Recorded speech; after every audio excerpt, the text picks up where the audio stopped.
प्यार से कहना दान काज नहीं करती, फिर सिर्फ एक हम उस चीज़ के मोहताज नहीं रह जाते कि जब जब जीवन में हमारे हिसाब से जीवन चल रहा है तब तो परमात्मा है, वरना एक नहीं कोई हमारे मुताबिक चीज़ चली तो परमात्मा को ही कोसते चले गए। परमात्मा से ये मन की एक शक की बात कि परमात्मा हो भी कि नहीं हो, अगर हो तो हमारी क्यों नहीं सुनते हो, एक हमारे ही शरीर में क्यों तकलीफ दी, एक हमें ही कोई धनहीन क्यों रखा, एक हमें ही ऐसी परेशानियां जीवन के इतने पड़ाव पे इतने लगातार क्यों दी।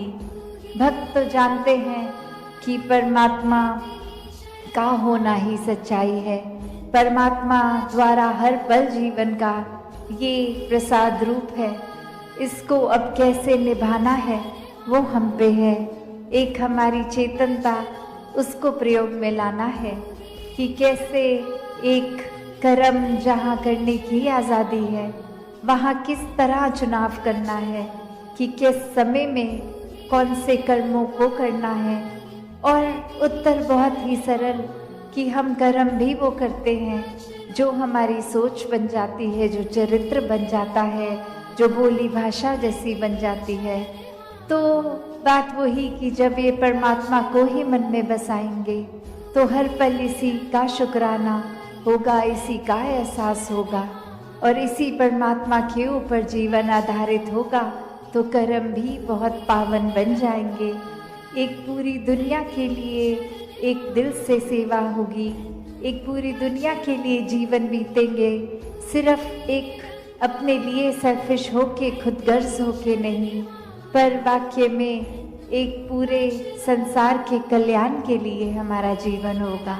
तो एक बालक बालिका के जीवन में ग्रोथ की बात होती है, वहाँ पे एक अच्छी तहजीब के साथ साथ ये एक अंदर से स्पिरिचुअलिटी की भी बात की जाती है।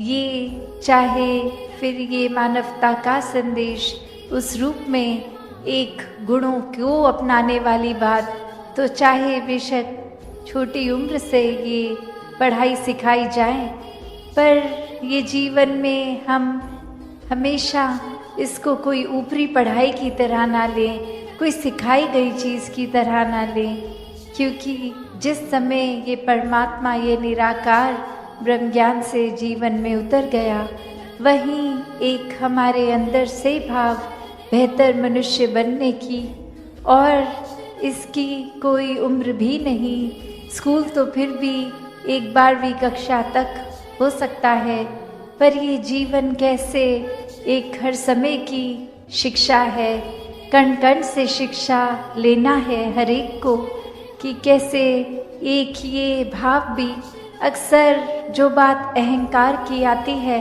वहाँ ये बात भी होती है कि जब किसी ने मान लिया कि सब कुछ तो हमें आता है, मैं हर चीज़ बखूबी करता हूँ, तो कोई भी चीज़ नई चीज़ या कोई पुरानी चीज़ को ठीक तरीके से सीखने की ये इच्छा कि इसको सीखा जाए, ये अहंकार की वजह से संभव नहीं हो पाता।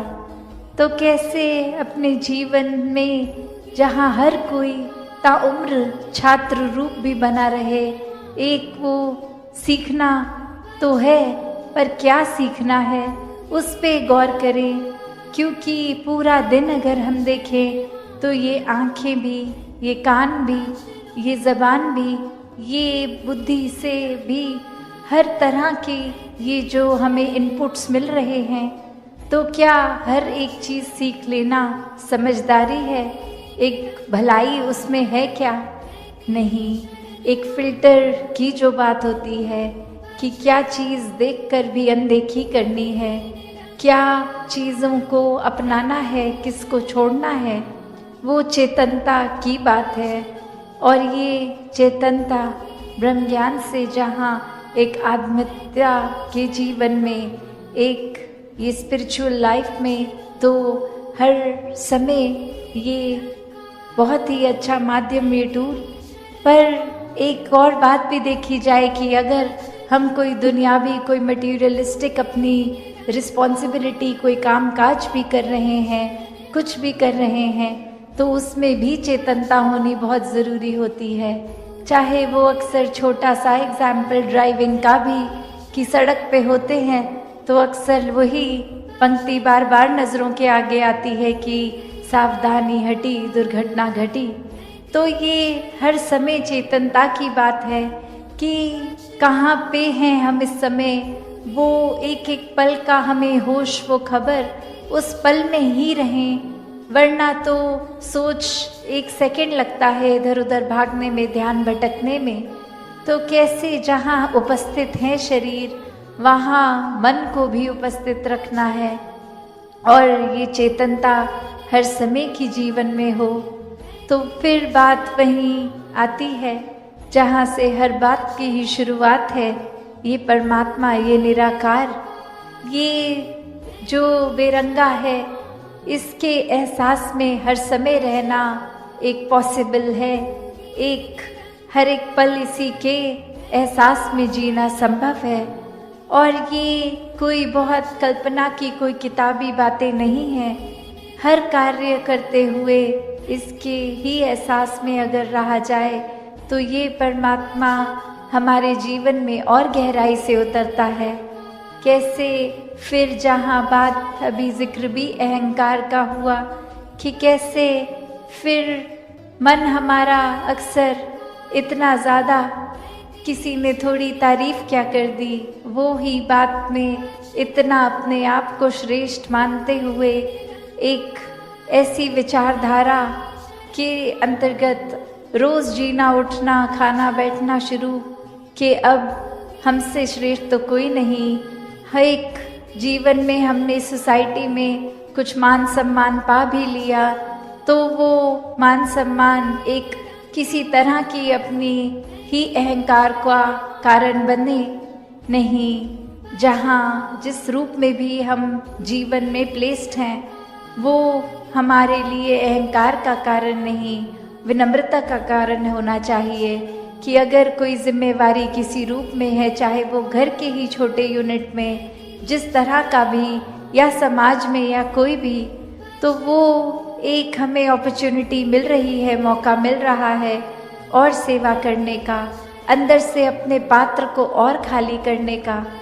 क्योंकि फिर वही बात जहाँ एक फाइन लाइन होती है, एक बहुत ही संकीर्ण सी एक रेखा, जो एक हमारे मनोबल की बात और एक अहंकार की बात, कि कैसे एक हम अपनी सेल्फ रिस्पेक्ट और ईगो के बीच में जो एक लाइन है, कि अक्सर हम ये बात तो हर किसी को सिखाया जाता है कि एक दूसरे का मनोबल बढ़ाओ, वो मोटिवेशन बढ़ाओ, पर कहाँ वो मोटिवेशन को अब हमारे ही मन में हमने उस तरह लेना है कि वो एक जिस काम के लिए है वो अपना काम उस तरह करे, वो अहंकार की तरफ ना जाए। अक्सर सूक्ष्म अहंकार की भी बात होती है कि हमें पता तक नहीं चलता कि कब एक छोटी सी जगह से ही हमारे अंदर अहंकार धीरे धीरे घुस रहा है। चाहे वो कोई बड़ा एपिसोड, कोई बड़ी घटना ना हो, एक छोटी सी ही चीज़ कि किसी का कुछ अपने आप से तुलना करके हमने देखा कि उससे ज़्यादा अच्छे हो गए हम किसी बात में, और वहीं किसी के ना जताने पर भी खुद ही इस बात को मन में अहंकार के रूप में लेते जाते हैं। तो फिर ये अहंकार तो अपना घर बनाएगा ही मन में, और साथ ही ये परमात्मा उतना मन से जाएगा भी। तो हमें किसको टिकाना है, किसको नहीं, ये शरीर की भी जब बात हो रही है तो हाँ, ये आत्मा जो है वो ज़्यादा इस शरीर से महत्वपूर्ण उस रूप में तो है, पर ये परमात्मा ने शरीर भी इसलिए दिया है कि हम इसकी देखभाल करते गए थे, सारे अपने रिस्पॉन्सिबिलिटीज़ भी निभाएं। जैसे एक मटका या कोई भी बर्तन ले लें, एक बाहर की सुंदरता से ज़्यादा वो मजबूती इम्पॉर्टेंट होती है कि अंदर उस पात्र में क्या है, वो पानी है या जो भी है, क्या टिकेगा? एक थोड़ा सा भी सुराख हो जाए तो वो पानी तो पात्र में टिकेगा नहीं, बह जाएगा। तो उसी तरह ये तन मन धन के साधन ये निराकार ने तो दिए हैं हमें, पर अब हमें इन साधनों को क्या करना है? सदुपयोग तो करना ही है, पर एक वो जो और कैसे इसमें वरदान छुपा हुआ है। तो एक ये नज़रिया भक्तों ने हमेशा से जो जिया कि आध्यात्मिक पहलू अपना हर किसी ने जहाँ एक बहुत ही उस नज़रिए का बनाना है कि जीवन में ये शरीर मिला है, ये मटीरियलिस्टिक वस्तुएं मिली हैं, घर बार रिश्तेदारी बहुत कुछ मिला है, तो क्या इसी में पूरा समय रहकर इस परमात्मा के लिए समय नहीं निकालना, या फिर एक चुनाव अपना है कि इस परमात्मा के प्यार के रंग में ऐसे रंगे जाएं कि कोई दुनियावी रंग फिर छू नहीं सकता। ये पक्के का रंग, ये एक हर समय रहने वाला रंग, और इस रंग को जिसने भी अपने ऊपर लगाया वो हमेशा के लिए आनंदित हो गए। एक जीवन हर समय के लिए झूम झूम के जिया गया। और वो फिर बात कि भक्तों के जीवन में भी विपरीत परिस्थितियां आईं तो भी उन्होंने कभी इस परमात्मा से विश्वास नहीं तोड़ा। तो बात वही कि परमात्मा के प्यार में जो रंग जाते हैं वो खुद ब खुद बदल जाते हैं। एक सामाजिक रूप से चाहे रहन सहन वैसा ही रहेगा जैसे ये परमात्मा के प्यार से पहले का था, वो एक शक्ल आकार सब सेम रहेगा, सिर्फ और सिर्फ जो बदला जाएगा वो मन के भाव बदलते हैं।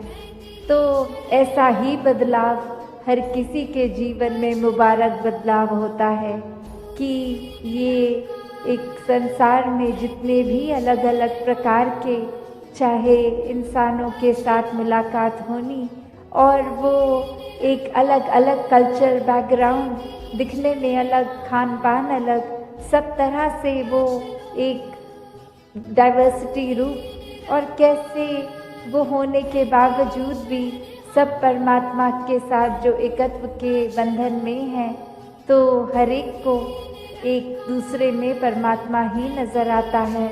और कैसे फिर एक ये एकत्व ही दिल पे हर समय का, और उससे फिर कोई किसी में फ़र्क नहीं दिखता, कोई ऊंच नीच जाति पाति प्रांति कुछ भी फ़र्क नहीं, सब अपने हैं, सब ही पूजनीय हैं।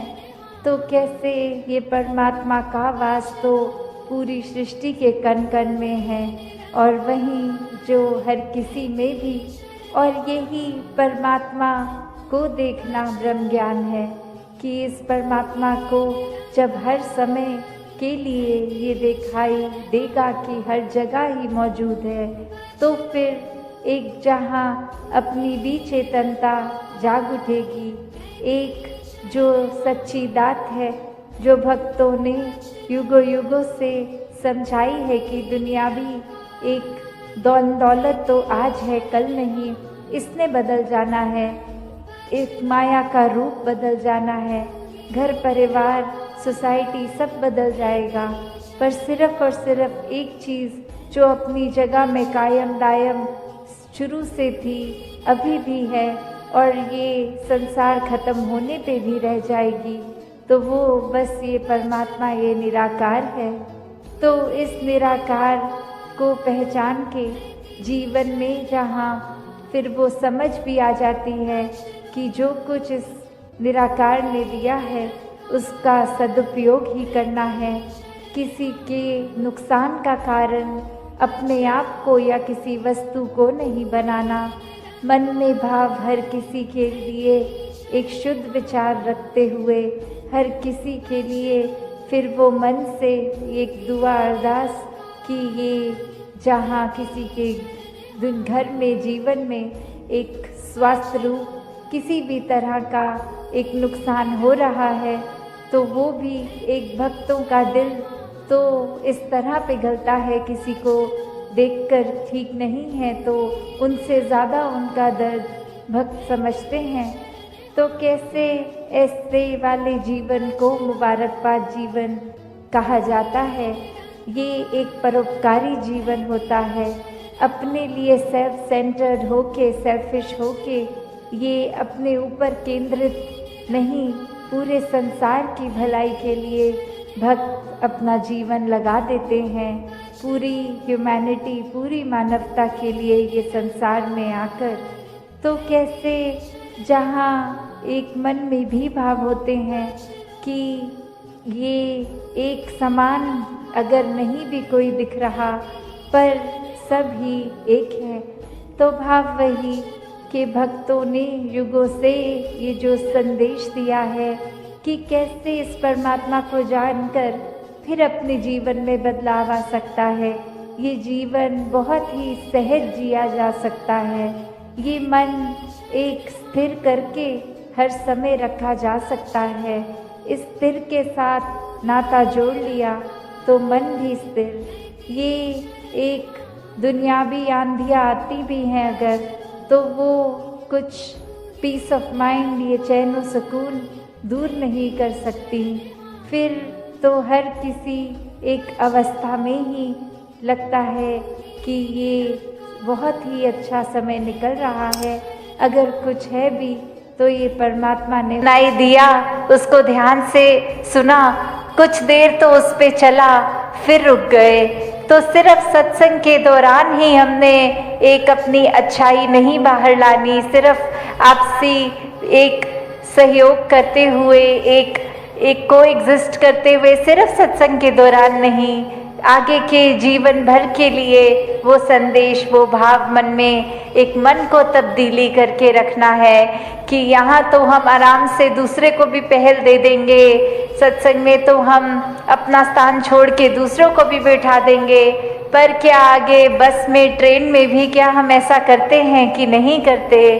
किस तरह एक वो रूप, फिर वो तीसरा एग्जाम्पल जिसको सिर्फ आवाज़ ही उस चाबुक की सुनती थी तो वो उतने में ही भाग लेता था कि किस तरह एक आवाज़ जब हम सत्संग में भी सुनते हैं, कुछ भी संदेश जहाँ जो इतने अनमोल जीवन को परिवर्तित करने के हैं, वो क्या हम संदेश सिर्फ अपने कान तक ही रख रहे हैं या जीवन में उतार के औरों के कानों तक भी वो संदेश पहुंचा रहे हैं? अपने कर्मों द्वारा दूसरों तक भी क्या वो संदेश जा रहा है?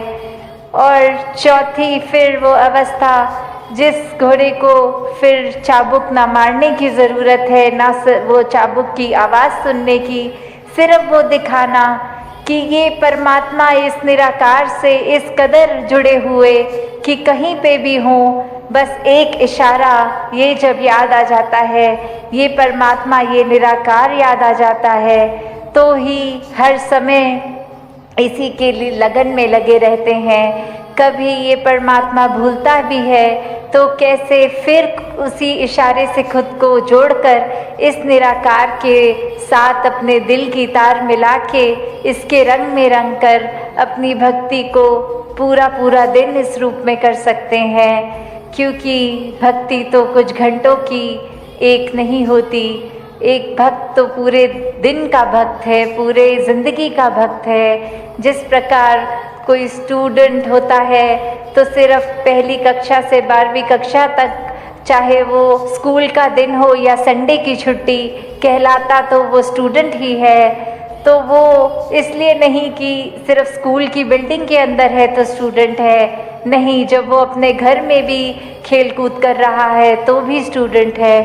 तो हम किस श्रेणी के भक्त हैं? अक्सर हम कृष्ण जी की भाषा में भी ये हमने सुना है, आर्थ, अर्थार्थी, ज्ञानी, जिज्ञासु। तो जो ज्ञानी संत हैं उनको ही सबसे ऊंची एक श्रेणी दी गई है और ये कहा गया है कि आर्थ और अर्थार्थी तो सिर्फ एक मटीरियलिस्टिक चीज़ों से ही जुड़े हैं, एक डर से जुड़े हैं कि भक्ति नहीं करेंगे तो ये नहीं प्राप्त होगा, या अपने शरीर, अपने आर्थिक एक सामाजिक रूप में ठीक जिंदगी चले, इसलिए डर के भक्ति कर रहे हैं। और फिर एक जिज्ञासु कैटेगरी आती है जहाँ एक ये अंदर मन से कि ये परमात्मा क्या है, हम क्या हैं, हमारा इस परमात्मा को जानना क्यों ज़रूरी है, ये परमात्मा कहाँ है, ये कैसा है। जब वो श्रेणी आ जाती है, उसके बाद जब ब्रह्म ज्ञान की प्राप्ति हो जाती है तो वो उत्तम ज्ञानी भक्त, तो दातार कृपा करे हर एक पे कि हर कोई सिर्फ वो उस तरह का ही हर समय का ही सेवक बना रहे, हर समय का ही भक्त बना रहे, हर समय का ही ब्रह्म ज्ञानी बना रहे। कुछ समय अपनी सुविधा अनुसार नहीं, 24 घंटे तो दासी और समय ना लेके तो करते हैं, पर उसके ही रंग में रंगे रहेंगे अगर हर समय, तो ये जो असली दात है, जिस तरह ये जगह का नाम भी हमीरपुर है, तो हम अमीर तो क्या। साथ संगत जी प्रेम से कहना, सबसे पहले तो दास क्षमा चाहेगा कि आज पहुंचने में बहुत देर हो गई। चाहे सफर तो जब से दिन शुरू हुआ है तब से ही चल रहा है, पर पहुंचते पहुंचते काफी लेट हो गया। और यही ख्याल आ रहा था कि यहाँ तो ये अवसर है कि देर से पहुंचे, फिर भी हम सत्संग कर पा रहे हैं, आप सबके दर्शन करने का अवसर मिला, क्योंकि आप इतने प्रेम से, इतने धैर्य से बैठे हैं। पर जीवन में जो ये श्वासें मिली हैं, जीवन की जो यात्रा मिली है, इसके अंदर जो समा है यही एक समा है। यहाँ तो आज मंजिल पर चंद घंटे पहले पहुंचना था, देर से पहुंचे, फिर भी हम ये आनंद ले पा रहे हैं। पर जो ये जीवन यात्रा में जिस मंजिल पर पहुंचना है, जिस मंजिल मकसूद को हासिल करना है, वो अगर समय रहते नहीं किया गया तो उसके लिए फिर कोई ग्रेस पीरियड नहीं मिलता, और वह तब तक ही प्राप्त की जा सकती है जब तक ये श्वासें चल रही हैं। जहां इन श्वासों की लड़ियां, जहां ये सिलसिला खत्म हुआ, वहां फिर वो बाजी भी हाथ से छूट जाती है। वहां वो जो ये अवसर मिला है 84 लाख योनियों के बाद, ये मानस तन, बड़े भाग मानस तन पाया, सुर दुर्लभ सब ग्रंथ ये गाया। ये जो बात है कि बहुत भागों से जो तन मिला है, वो भाग तभी हैं जब मकसद पूरा हो इस तन में आने का। ये जो आत्मा है, जो इतने शरीर बदल बदल कर खुद को शरीर के साथ इकमिक मान लेती है, अपनी पूरी की पूरी हस्ती भूल जाती है, अपना पूरा मूल भूल जाती है, अपनी सच्चाई, अपना अस्तित्व भूल जाती है, तो उसको ये मानव तन इस दातार की कृपा से मिलता है कि अपनी पहचान करके, अपने स्रोत को देखकर, अपने स्रोत की पहचान करके अपना कल्याण कर सके, निज घर को प्राप्त कर सके। इस तन में आए हैं, इस सृष्टि में विचर रहे हैं, इस सृष्टि में चलते चलते इस सृजनहार के दर्शन करके इस सृजनहार की प्राप्ति कर सके, इसलिए ये तन मिला है। इसलिए बड़े भागों वाला तन इसको बोला गया है, क्योंकि सिर्फ एक यही अवसर है जिसमें इस प्रभु को, इस दातार को, इस अविनाशी को प्राप्त किया जा सकता है। दुनिया नाम ले रही है अल्लाह का, नाम ले रही है वाहेगुरु का, नाम ले रही है गॉड का, नाम ले रही है राम का। बहुत मुबारक है ये भाव जहां नाम लिया जा रहा है, पर ये जो मानव तन मिला है ये सिर्फ नाम लेने के लिए नहीं, ये जान लेने के लिए मिला है कि इस एक जिसका हम नाम ले रहे हैं, अगर कोई इसको अल्लाह बोल रहा है, कोई राम बोल रहा है, तो कोई फर्क नहीं। जिस तरह से वो पंक्तियां भी हैं कि काशी काबा एक है राम रहीम। तो ये एक करके इस अविनाशी सत्ता को देखने के लिए ये जन्म मिला है, ये मानस तन मिला है। सिर्फ नाम लेके काम चलाने के लिए नहीं, पर ये यात्रा पूरी करने के लिए, ये पूरा का पूरा परमात्मा प्राप्त करने के लिए ये मिला है। बहुत मुबारक है राम का नाम लेना, पर राम को सर्वव्यापक सत्ता की तरह देखना और भी ज्यादा मुबारक है। वो पूर्ण है, सिर्फ नाम लेना अधूरा है। राम की सर्वव्यापकता को देख लेना, उसका एहसास कर लेना, इस जन्म के उद्देश्य को पूर्ण करता है। सिर्फ नाम लेके काम जो चला रहे हैं वो एक अधूरी यात्रा पर है। जैसे दास अक्सर एक मिसाल कहता है कि एक तो बात हुई कि पानी पुकारना, पर प्यास सिर्फ पानी पीने से ही बुझ सकती है। पानी के ऊपर किसी ने पूरी की पूरी PhD करनी हो, इलेक्ट्रोलिसिस की प्रोसेस करनी आती हो, ये भी पता हो कि उसमें हाइड्रोजन और ऑक्सीजन किस मात्रा में मिलते हैं, कैसे पानी आता है, सारी वाटर साइकिल की भी पढ़ाई करी हो, पर प्यास बुझाने के लिए ये ज्ञान, ये नॉलेज कहीं किसी काम नहीं आती। प्यास चाहे PhD किया हुआ इंसान हो, उसकी भी पानी पी के बुझती है। प्यास चाहे जिसको तो अक्षर भी नहीं पढ़ने आते, उसकी भी पानी पी के बुझती है। इसी प्रकार मुझे बड़े से बड़े शास्त्रों का ज्ञान, बड़े से बड़े वेद मुझे कंठस्थ हो, बड़ी से बड़ी विधियां मुझे आती हैं, बहुत मुबारक है, पर प्यास जब तक इस प्रभु की प्राप्ति ना हो जाए तब तक नहीं बुझ सकती। बात तब तक पूरी होने वाली नहीं है जब तक इस प्रभु को मैं देख ना लूं, जिसके ऊपर मैं किताबें पढ़ रहा हूं, जिसके लिए मैं कह रहा हूं कि क्या क्या लिखा है, कितनी स्तुति गाई है, कितनी महिमा गाई है शास्त्रों ने, वेदों ने, संतों की वाणियों ने। तो इन संतों ने जब ये कथन किए या ये जो भाव हैं ये कहे, ये प्राप्ति करने के बाद कहे। अगर कबीर दास जी ने कहा कि अब तो जाए चढ़े सिंहासन, मिले सारंग पानी, राम कबीरा एक भय कोई ना सके पहचानी, तो वो एक होने के बाद ये शब्द कहे हैं। ऐसा नहीं है कि कहीं उन्होंने बात पढ़ी और पढ़ी को ही दोहरा दी। एक हुए, राम को जाना, और फिर ये जाना कि राम ये है, राम का विराट स्वरूप ये है, मेरे अंदर भी ये राम, मैं भी मूल रूप से नाम, मैं भी राम हूं, कोई फर्क ही नहीं है, एक हो गए। तो एक होने के बाद ये आवाज दी है सारे संसार को।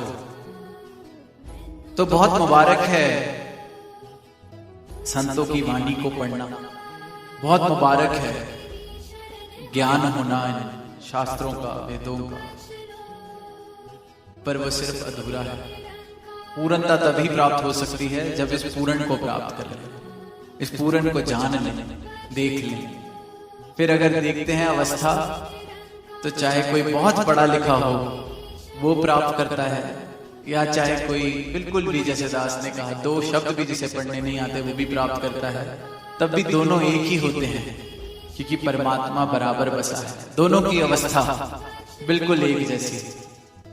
कबीरदास जी के बारे में हम पढ़ते हैं कि कुटिया में रहना, किस तरह से अपना व्यवसाय चलाना, उनकी भी व्यवस्था जो थी संसारिक वो उन्होंने चलाई, पर जब इस परमात्मा का बोध हुआ तो भक्त कबीर बने, संत कबीर बने। जो अवस्था है हम उनके शब्दों में, उनकी जो लिखित जो चीजें हैं, जो किताबें हैं उसमें पढ़ते हैं। और वहीं राजा जनक जैसे किसी को प्राप्त हुआ, उनकी भी अवस्था वही बराबर बनी। तो जैसे पानी है प्यास बराबर बुझाता है, उसी प्रकार ये परमात्मा भी सबके लिए बराबर है। ऐसा नहीं कि कोई धनवान है तो उसके लिए परमात्मा ज्यादा है, कोई किसी ऊंचे कुल का है तो उसके लिए परमात्मा ज्यादा है। नहीं, परमात्मा ने सबको एक बनाया है, एक नूर से सब जग उपजा। ये ऊंचा कुल, छोटा कुल, ये जात पात के फर्क, ये तो इंसान की अज्ञानता है, अंधकार है जिसने ये फर्क खड़े किए हैं, ये दीवारें खड़ी की हैं। जिसको भी ये परमात्मा प्राप्त हुआ है, इसका ज्ञान प्राप्त हुआ है सतगुरु की कृपा से, उसके जीवन से फिर ये सारी दीवारें गिर जाती हैं, क्योंकि इन दीवारों का आधार अज्ञानता है, अंधकार है। जब अंधकार मिट गया, रोशनी जीवन में आ गई, जीवन उज्जवल हो गया, तो फिर अंधकार के करके, जैसे कई बार हम मिसाल सुनते हैं कि रस्सी को सांप समझ लिया और डर गए, जबकि थी रस्सी। पर जैसे ही रोशनी हुई तो डर भी खत्म हो गया, क्योंकि डर का आधार वो ज्ञानता थी। इसी प्रकार ये जो दीवारें हैं, ये जो वैर विरोध वाले भाव हैं, ये जो ऊंच नीच के भाव हैं, ये धर्म मजहब की जो तकरार है, जाति पाति का जो रोग है, ये उस अंधकार की वजह से है। जैसे ही जीवन में इस परमात्मा को जानने के बाद रोशनी आती है, तो जैसे वो रस्सी करके दिखने लगती है, सांप वाला भ्रम खत्म हो जाता है, डर खत्म हो जाता है। इसी प्रकार जब ये सत्य की रोशनी जीवन में आ जाती है, तो ये भ्रम जात पात वाले, ये भ्रम धर्म मजहब की दीवारों वाले, ये सब खत्म हो जाते हैं। लाजमी है, क्योंकि रोशनी हो गई, उज्जवल हो गया, मेरा मन उज्जवल हो गया, तो मन के अंधकार वाले भाव दूर हो गए। तो लाजमी है कि मैं सब में इस एक को देखता हूं, क्योंकि मुझे इस बात का बोध हो जाता है कि ये एक है जिसके मैं दर्शन कर रहा हूं, जिसमें से सब आए हैं। मुझ में भी ये एक समाया है, सामने वाले में भी ये एक समाया है। जो इसको अल्लाह बुलाता है उसमें भी यही एक समाया है, जो इसको गॉड बुलाता है उसमें भी यही एक समाया है। कोई फर्क नहीं है, पर ये देखना, ये बोध होना जरूरी है। वरना फिर वही बात कि तू कहे कागज की लिखी, मैं कहूं आंखन की वेखी। मुबारक वो जीवन है जिसने आंखों से देखा है, मुबारक वो बात है जो अपने अनुभव से कही गई है। दावा वही कर सकता है कि मेरा पेट भरा हुआ है जिसने खाना खाया है। किसी और ने भोजन खाया है और मैं तारीफ करता चलूं भोजन की, बेशक मैं बिल्कुल सही तारीफ कर रहा हूं कि उसमें ऐसा स्वाद था, क्योंकि मैंने सुना है, खाने वाले ने मुझे बताया है। बिल्कुल हूबहू बताऊं, पर फिर भी मुझे स्वाद नहीं आने वाला। जैसे कि एक अगर कोई बर्तन हो जिसमें कोई भी हम सब्जी डली हो या कोई मिठाई, कोई खीर ही हो, और उसमें पड़े हुए चम्मच की बात की जाए, तो उसमें पड़ा हुआ चम्मच जो सारा टाइम उस खीर के अंदर पड़ा है, उसको स्वाद नहीं आ सकता। उस खीर का स्वाद लेने के लिए ये जीवा का होना जरूरी है। वो चम्मच जो डूबा पड़ा है उस खीर के अंदर, उसको नहीं स्वाद आ सकता। स्वाद सिर्फ और सिर्फ इस जीवा को आता है। उसी प्रकार जब तक इस परमात्मा की लगता ना हो, जब तक इस परमात्मा को प्राप्त ना करने से प्रेम नहीं हो सकता। चाहे इसी के बीच रह रहे हैं, हम इसी के अंदर वास कर रहे हैं, जैसे वो चम्मच खीर के अंदर पड़ा है, पर जीवन में आनंद नहीं है, क्योंकि अभी ज्ञान नहीं है, बोध नहीं है। जैसे वो चम्मच बेजान है, उसी प्रकार हम भी बेजान हैं जब तक जाना नहीं। बेशक जितना नाम ले लें, बेशक 2400 घंटे उस चम्मच की तरह उसके अंदर डूबे रहे, बेशक 2400 घंटे किसी मंदिर में, तीर्थ स्थान में, मस्जिद में बिता लें, पर जब तक इस परमात्मा को देखा नहीं, जाना नहीं, इस परमात्मा की भक्ति का स्वाद मेरे जीवन में नहीं आ सकता, रस मेरे जीवन में नहीं आ सकता, बोध जब तक ना हो जाए। और ये बोध सिर्फ सतगुरु की कृपा से होता है। फिर मेरी अवस्था उस जीवा की तरह कि एक बूंद भी उस खीर की आई तो स्वाद पूरा आ गया। फिर उस चम्मच वाली अवस्था नहीं होती, जो डूबा तो बेचारा उसमें पड़ा है पर उसको स्वाद कोई नहीं, क्योंकि उस चम्मच की भी गलती नहीं, उसमें क्षमता नहीं है स्वाद लेने की। पर इंसान के जीवन में यही फर्क आता है। ब्रह्म ज्ञान, इस प्रभु की प्राप्ति, इस प्रभु के ज्ञान से पहले उसकी अवस्था होती है उस चम्मच जैसी, रह तो इसी में रहा है पर जानता नहीं, आनंद नहीं ले पा रहा, देख नहीं पा रहा। और फिर ऐसा रूपांतरण, ऐसी क्रांति जीवन में आती है कि वही मन, वही इंसान जो इसमें बस रहा था और अंदाजा नहीं था, स्वाद नहीं था, अब ये सदगुरु ने ज्ञान दृष्टि दी, अपना ब्रह्म ज्ञान दिया, तो वो स्वाद ले रहा है, जीवन में रस आ गया है भक्ति का, परमात्मा का। जहां शिकवे थे वहां शुक्राने आ जाते हैं। जीवन देखने का नजरिया सच्चाई वाला हो जाता है इन आंखों के साथ जो ये सदगुरु देते हैं। बस चाहत, ये जिज्ञासा होनी चाहिए कि मुझे अपने मूल स्वरूप को देखना है। मैं कह तो रहा हूं कि कण कण में राम बस रहा है, हर कोई ये बात बोलता है। किसी से पूछो परमात्मा कहाँ है, हर जगह है। हर जगह है तो मेरे जीवन में फिर उसका स्वाद क्यों नहीं है? हर जगह है तो मतलब सामने वाले में भी है, मुझ में भी है, अंगसंग है तो मेरे और आपके बीच में भी है। पर फिर क्यों जीवन में मैं वैर कर रहा हूं अगर सामने वाले में भी परमात्मा है? क्यों किसी का शोषण कर रहा हूं अगर सामने वाले में भी परमात्मा है? तो क्योंकि बात जो कहे जा रही है वो कागज की लिखी है, सुनी सुनाई बात है। कान से भक्ति की जाती है, सुना सुना दिया। कान से कोई जीवन में बोध परिवर्तन नहीं आने वाला जब तक अपनी आंख से ना देख लें, जब तक इस रूप को, इसके रूहान के दर्शन ना हो जाए। तब तक अवस्था उस चम्मच की तरह डूबा हुआ है उस खीर में, पर कभी स्वाद नहीं आ सकता। हम भी चल रहे हैं इस परमात्मा में, पर क्योंकि तार नहीं जुड़ी, जानते नहीं, तो हमारी अवस्था बेजान है, मृतक जैसी अवस्था है। तभी वो पंक्तियां भी हैं कि मृतक कहिए नानका जे प्रीत नहीं भगवान, कि इस परमात्मा को देखा नहीं, जाना नहीं, इससे प्रीत नहीं बनाई, तो वो जीवन मानो मृतक समान है, बेजान है, उस चम्मच की तरह है। तो यही अरदास प्रभु से, दातार से, कि हर एक मानव वास तो इस परमात्मा में ही कर रहा है, और जो कहीं पर भी किसी भी रूप में अपनी आस्था रखता है, उसको अक्सर बोलते हुए भी सुनते हैं कि हाँ परमात्मा हर जगह है, सब कुछ देख रहा है। पर ये सिर्फ कागज की लेखी वाली बातें ना रह जाएं। सबके जीवन में ऐसी कृपा हो कि आखन की वेखी, सबके जीवन में ऐसी कृपा हो कि उस चम्मच की तरह दुर्भाग्य वाला जीवन ना हो कि वास तो करते रहे परमात्मा में, पर स्वाद नहीं ले पाए, रस नहीं ले पाए, आनंद नहीं ले पाए। जीवन ऐसा हो जाए कि ब्रह्म ज्ञान आए तो उस चम्मच से जीवा वाली अवस्था मेरी हो जाए, जीवन में मिठास भर जाए, जीवन में आनंद भर जाए, जीवन में सत्य आ जाए, भक्ति आ जाए, जीवन का मूल डल जाए। ये जो बाजी मिली है ये जीत सके, इसको हार ना जाए।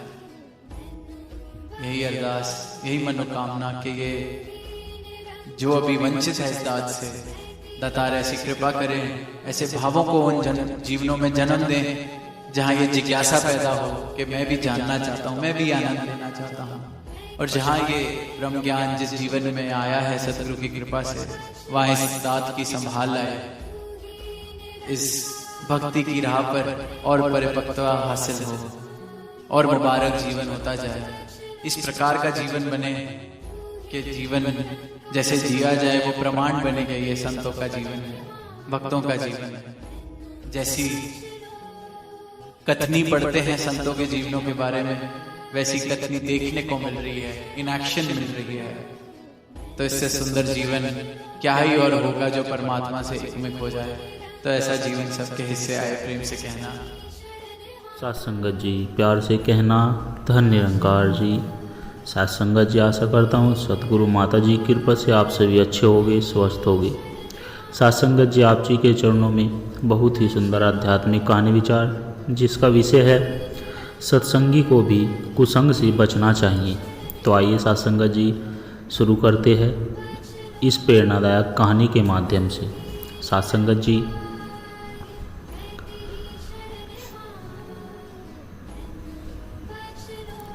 यह कथा है एक सत्संगी युवक अर्जुन की, जो बचपन से ही सत्संग, भजन और सेवा में लीन था, लेकिन जीवन के एक मोड़ पर वह कुसंग का शिकार हो गया।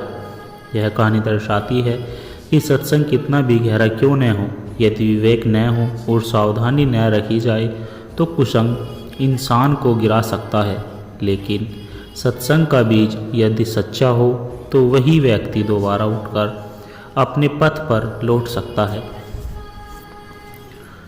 अर्जुन एक छोटे से गांव में जन्मा, जहां उसका परिवार राम कथा और संतों की सेवा में विश्वास रखता था। बचपन से ही उसे रामायण, भागवत गीता और संतों की कहानियां सुनने का शौक था। अर्जुन रोज मंदिर जाता, संतों की सेवा करता और प्रवचनों में भाग लेता। लोग उसे बाल संत कहने लगे। जब अर्जुन स्नातक की पढ़ाई के लिए शहर गया तो वहाँ का वातावरण बिल्कुल भिन्न था। वहाँ न तो भजन था, न ही सत्संग। उसके मित्र आधुनिक जीवन शैली, नशे, पार्टी और भौतिक सुखों में डूबे हुए थे। अर्जुन ने पहले तो इनसे दूरी बनाई, लेकिन धीरे धीरे वह अकेलेपन महसूस करने लगा। एक दिन उसका मित्र, एक सहपाठी जो उसे एक पार्टी में ले गया, वहाँ का माहौल चकाचौंध भरा था। शराब, संगीत, नृत्य। अर्जुन पहले असहज हुआ, लेकिन रोहित ने कहा, थोड़ा मस्ती भी जरूरी है, तू हमेशा साधु जैसा क्यों रहता है। यह बात अर्जुन के मन को चुभ गई। उसने पहली बार अपना विवेक छोड़ा और थोड़ा थोड़ा कुसंग में कदम रखने लगा। कुछ ही महीनों में अर्जुन पूरी तरह बदल गया। न भजन, न पाठ, न सेवा। उसका व्यवहार रूखा हो गया। आंखों में क्रोध, जीवन में अशांति, पढ़ाई में पिछड़ गया, माता पिता से झूठ बोलने लगा और धीरे धीरे आत्मग्लानि में डूबने लगा। एक दिन वह पूरी रात नशे में था और सड़क किनारे बेहोश मिला। पुलिस ने उसके घर वालों को बुलाया। अर्जुन के पिता उसे गांव ले आए। पहले वह चिढ़ता रहा, लेकिन एक दिन उसने वही कथा सुनी जो बचपन में उसकी माँ सुनाया करती थी। हरि का नाम सब पापों का नाश करता है। उसे याद आया, मैं कौन था और क्या बन गया। वह फूट फूट कर रोया। वह फिर से मंदिर जाने लगा, संतों के पास बैठने लगा। धीरे धीरे उसने कुसंग को छोड़ा, मोबाइल, शराब और पुराने मित्रों से दूरी बनाई।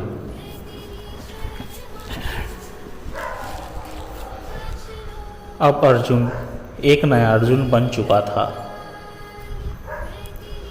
पहले से भी अधिक श्रद्धा और विवेक से सत्संग करता। अब वह गांव में युवाओं को कुसंग से बचने के लिए सत्संग करवाता, कथा सुनाता और खुद उदाहरण बनकर जीवन जीता।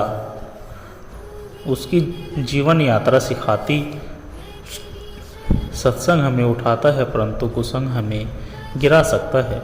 विवेक सबसे बड़ा राक्षस है। विवेक सबसे बड़ा रक्षक है। सत्संगी को हमेशा सतर्क रहना चाहिए।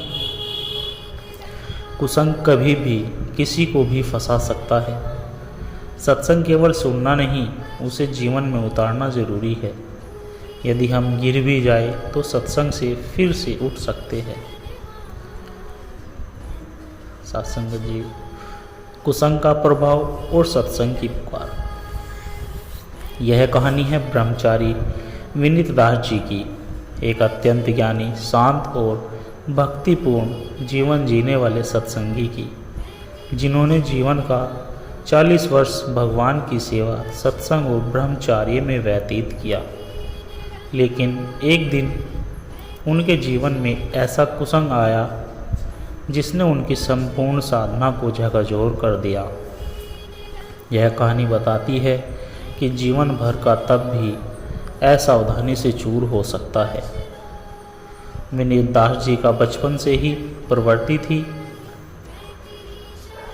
भक्ति की ओर।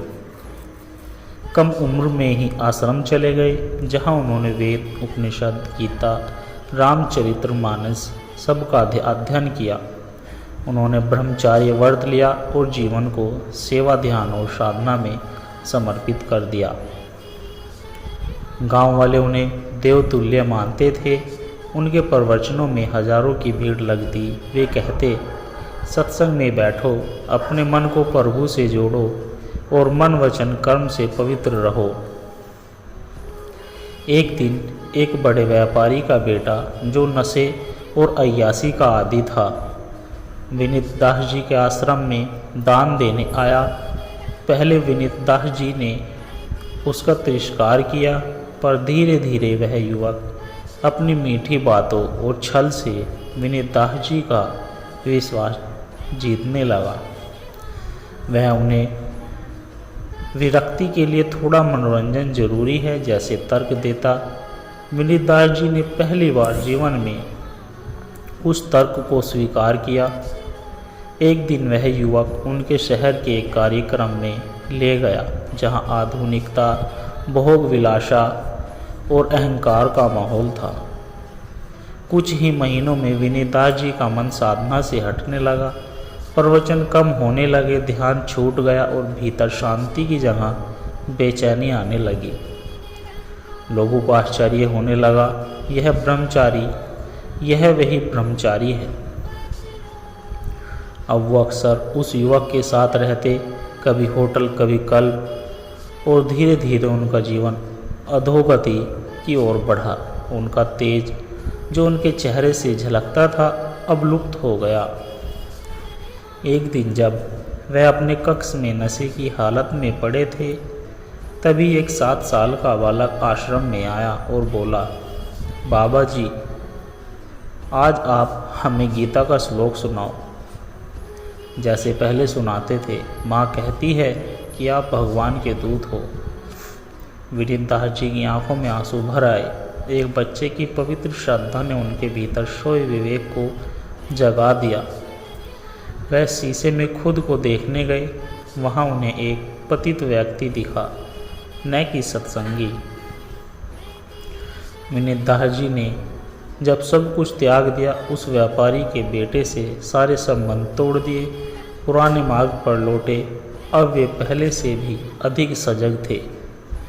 कुसंग भीतर का ताप है, वह दिखाता नहीं पर जला देता है। उन्होंने अपने प्रवचनों में अब यह नई बात जोड़ दी, सत्संग वो दीप है जो हर रात को भी ज्योति में बदल सकता है, पर यदि तुम दीप के पास बैठकर आंधी को बुलाओगे तो दीप भी बुझ सकता है। अब उनका उद्देश्य केवल भक्ति नहीं, बल्कि युवाओं को कुसंग से सतर्क करना भी बन गया था। सत्संग जी ब्रह्मचारी हो या गृहस्थ, कुसंग से कोई नहीं बचा है। विवेक सत्संग का रक्षक है। एक क्षण की असावधानी वर्षों की तपस्या को डगमगा सकती है। सत्संग से केवल भक्ति नहीं, आत्म जागरूकता भी जरूरी है। पुनरुत्थान हमेशा संभव है यदि हृदय में पश्चाताप और परिवर्तन की इच्छा हो। सत्संग जी मन के मायाजाल में सत्संगी का फंसना, एक आत्मा की पुकार। यह कथा एक आत्मा की, जिसने अनेक जन्मों तपस्या के बाद एक जीवन में सत्संग का सच्चा मार्ग चुना, लेकिन जब मन में मायाजाल और कुसंग के प्रभाव ने उसे घेर लिया, तब वह आत्मा डगमगा गई। यह कहानी हमें अध्यात्म की गहराई में ले जाकर बताती है कि सत्संग आत्मा को परमात्मा की ओर ले जाता है, पर मन का कुसंग उसे भटका सकता है। साधक निर्मल दास एक ऋषि का शिष्य था। उनका मन निर्मल, बुद्धि तेज और हृदय में भगवान के प्रति अगाध श्रद्धा थी। वह रोज ध्यान, जप और सत्संग करता था। गांव में लोग कहते, यह आत्मा तो सीधे ब्रह्मलोक जा रही है। उनका सबसे बड़ा व्रत था मन को संयमित रखना और कुसंग से दूर रहना। निर्मल दास एक बार वन में तप कर रहे थे, तभी एक सुंदर विदुषी युवती माया आई। वह असल में एक सिद्ध योगिनी थी जो आत्माओं की परीक्षा लेती थी। माया ने निर्मल से संवाद किया और धीरे धीरे उसे अपने ज्ञान और रूप से आकर्षित किया। निर्मल सोचने लगा, यह भी तो ज्ञान मार्गी है, यह संग तो कुसंग नहीं कहलाएगा। यहीं से उसकी परीक्षा शुरू हुई। माया अब उसके साथ रहने लगी। उसने निर्मल के ध्यान की समय सारणी बदल दी। सत्संग की जगह तर्क, दर्शन और भोग की बातें आने लगी। वो कहती, परमात्मा को पाना है तो संसार से होकर जाओ। निर्मल दास धीरे धीरे अपने मूल से कट गया। अब न वह ध्यान करता, न जप, न सेवा। आत्मा का तेज म्लान हो गया। भीतर विक्षोभ शुरू हुआ। एक दिन वह गहरी नींद में था। तब उसने सौपन में अपने गुरु को देखा। गुरु बोले, निर्मल तो आत्मा है, तूने सत्संग को छोड़ा, कुसंग को ज्ञान मान लिया, तेरी गति अब रुक गई है। वापस लौट, वरना 84 की गति तेरा इंतजार कर रही है। वह चौंक कर उठा। माथे से पसीना बह रहा था। उसने देखा माया लुप्त हो चुकी थी। उसे अब समझ आया, माया केवल उसके मन की परीक्षा थी। निर्मल दास ने स्वयं को शुद्ध किया, गंगा में स्नान कर प्रायश्चित किया और एकांत में बैठकर 40 दिन तक केवल नाम स्मरण किया। उसने फिर से गुरु चरणों में लौटकर कहा, मैंने सत्संग को ज्ञान समझा, पर कुसंग ने उसे भ्रम बना दिया। अब मैं केवल परमात्मा को चाहता हूँ। गुरु मुस्कुराए, अब तू सच्चा सत्संगी बना है, क्योंकि तूने कुसंग से लड़ना सीखा है। सत्संग जी, सत्संग केवल शब्द नहीं, आत्मा का भोजन है। कुसंग हमेशा बाहरी नहीं, मन का भ्रम भी कुसंग है। आत्मा की पुकार ही उसे बचा सकती है जब वह मार्ग से भटक जाए। हर साधक की परीक्षा होती है और सतर्कता ही उसकी रक्षा है। सत्संग मार्ग में मन, मोह और माया से युद्ध करना ही आत्मा का सच्चा तप है। सत्संगत जी, आवाज़ आत्मा की एक यात्रा भीतर की ओर। यह कहानी एक ऐसे व्यक्ति की है जो जीवन की दौड़ में सब कुछ पा लेता है, धन, यश, पद, लेकिन आत्मिक शांति खो बैठता है। एक दिन उसकी आत्मा उसे पुकारती है और वह एक नई यात्रा पर निकल पड़ता है। अपने असली स्वरूप आत्मा और परमात्मा की खोज में यह कहानी हमें याद दिलाती है कि बाहर की दुनिया चाहे जितनी रंगीन हो, भीतर की रोशनी के बिना सब अंधकार है। राजीव एक बड़ा उद्योगपति था। उसका कारोबार देश भर में फैला हुआ था। बंगले, गाड़ियाँ, नाम, इज्जत, जो कुछ भी एक इंसान चाहता है वह सब उसके पास था। लेकिन एक रात एक पार्टी से लौटते समय अकेले कमरे में उसे अजीब सी बेचैनी हुई। उसे लगा जैसे कोई भीतर से पुकार रहा है, क्या तुम मुझे सुन सकते हो? वह चौंक गया। वह आवाज़ किसी और की नहीं, उसकी आत्मा की थी। अगले कुछ दिनों में राजीव का व्यवहार बदल गया। वह अकेला बैठने लगा, बार बार विचारों में खो जाता। एक रात ध्यान में बैठते समय उसे अपने भीतर एक और संवाद सुनाई दिया। तू इस शरीर नहीं, तू मैं हूँ, तेरी आत्मा। राजीव भयभीत हुआ, लेकिन उसी क्षण उसने अनुभव किया कि यह वह नहीं, बोध है। अगले ही दिन उसने फैसला लिया कि अब मुझे भीतर की यात्रा पर निकलना है। राजीव अपने कारोबार को बच्चों को सौंपकर उत्तर भारत के हिमालय की ओर निकल पड़ा। वहाँ एक शांत आश्रम में उसने प्रवेश लिया। आश्रम के गुरुदेव स्वामी तुलसीदानंद ने उसे पहले ही दिन कहा, जो बाहर जीतता है वो राजा बनता है, जो भीतर जीतता है वो ऋषि बनता है। यह बात राजीव के मन में गूंजने लगी। वह ध्यान, साधना, मौन और सेवा में लीन हो गया। जैसे जैसे वह साधना में गहराई तक गया, उसके भीतर के काम, क्रोध, लोभ, मोह और अहंकार उभरने लगे। वह घबराया, लेकिन गुरुदेव बोले, बेटा, आत्मा तक पहुंचने के लिए इन अंधेरे कोनों से गुजरना पड़ता है। ये तेरे शत्रु नहीं, तेरे मार्गदर्शक है। राजीव ने आत्ममंथन शुरू किया। हर रात वह अपने विकारों को लिखता और अगली सुबह उनकी प्रार्थना करता। एक दिन ध्यान के दौरान उसकी आंखें बंद थी, पर भीतर का प्रकाश प्रज्वलित हो उठा। उसे अनुभव हुआ कि वह शरीर नहीं, नाम नहीं, व्यवसाय नहीं, बल्कि शुद्ध चेतना है। उसे एक अद्भुत शांति ने घेर लिया। मैं आत्मा हूँ, परमात्मा का अंश। अब न कोई भय, न कोई अभाव। उसके नेत्रों से आंसू बहने लगे। वह अब बाहर से नहीं, भीतर से जीने लगा।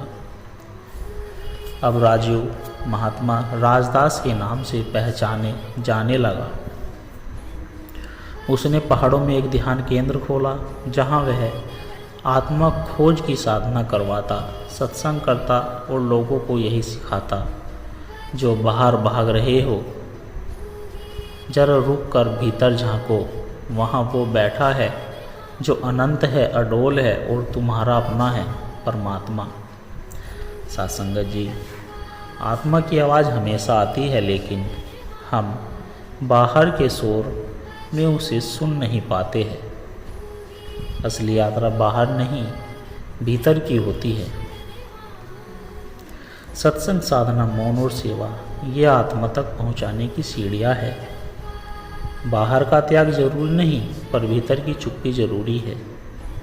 जब तक आत्मा का साक्षात्कार न हो, जीवन अधूरा है। सत्संगत जी, दास के द्वारा कहे गए प्रेरणादायक कहानी विचार यदि आप जी को अच्छे लगे हो तो वीडियो को लाइक करें, शेयर करें और कमेंट में धन्य निरंकार जी जरूर लिखें। और दास के चैनल सोना इंस्पायर विचार को सब्सक्राइब जरूर कर दे और दास को आशीर्वाद दे कि हर रोज़ आप जी के चरणों में ऐसी ही एक प्रेरणादायक कहानी लेकर आता रहूं। सत्संगत जी, प्यार से कहना, धन्य निरंकार जी।